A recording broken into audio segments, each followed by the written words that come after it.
আসসালামু আলাইকুম এভরিওয়ান।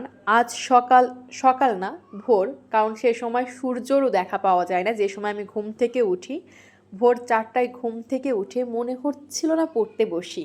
প্রতিদিন আমি নিজের সাথে নিজে প্রতিযোগিতা করি যে গত দিনের তুলনায় আজকে ভালো করে পড়বো, কিংবা গত দিনের তুলনায় আজকে দ্রুত পড়তে বসবো। কিন্তু আজকে কোনোভাবেই আমার মন চাচ্ছিল না পড়তে বসতে।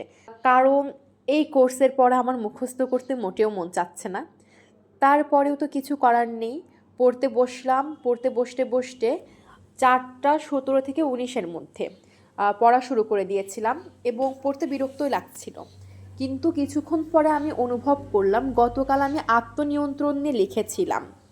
সে আত্মনিয়ন্ত্রণ জিনিসটা আমার জীবনে এখন প্রয়োগ করতে হবে। যেমন এখন আমার পড়তে খুব বিরক্ত লাগছে। আমার মনে হচ্ছে এই টপিকটা না পড়ে বা এই কোর্সের পড়াটা না পড়ে যদি আমি বিসিএস এর পড়া বা অন্যান্য কোর্সের পড়া পড়তাম তাহলে ভালো হতো।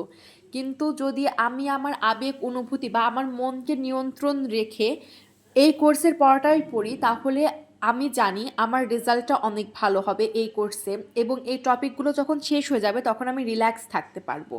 তো আমি চাই যে বর্তমানে কষ্ট করলেও ভবিষ্যতের যে ফলাফল সেই সুমধুর ফলাফলটা ভোগ করতে।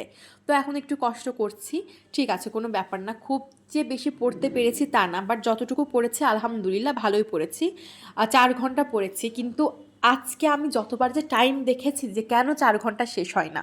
4 ঘন্টা শেষ হলে আমি একটু রেস্ট নিব, কারণ আমার সকাল থেকে পড়তে পড়তে আমার মনে হচ্ছিল একসময় মাথার ভিতর ভন ভন করে ঘুরছে, অ্যান্ড আমার খুব বিরক্ত লাগছিল।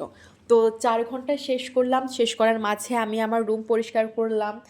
যে কাজগুলো ছিল, যে আমি 10 মিনিট, যে 1 ঘন্টা পর পর 10 মিনিট ব্রেক নিই, ওটা আমার অনেক অনেক কাজে দেয়।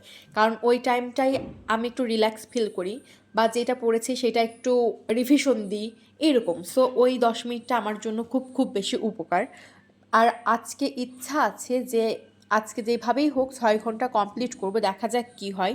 তবে রাতে আমি এই কোর্সের পড়াটা পড়বো না, অন্য কোর্সের পড়া পড়বো, কারণ এক পড়া পড়তে একটু বিরক্ত লাগছে। তাহলে যদি একটু অন্য কোর্সের পড়াও পড়ি তখন এই পড়াটা পড়তেও ভালো লাগবে, অন্য কোর্সের পড়াটা একটু আগিয়ে রাখবো, এই আর কি।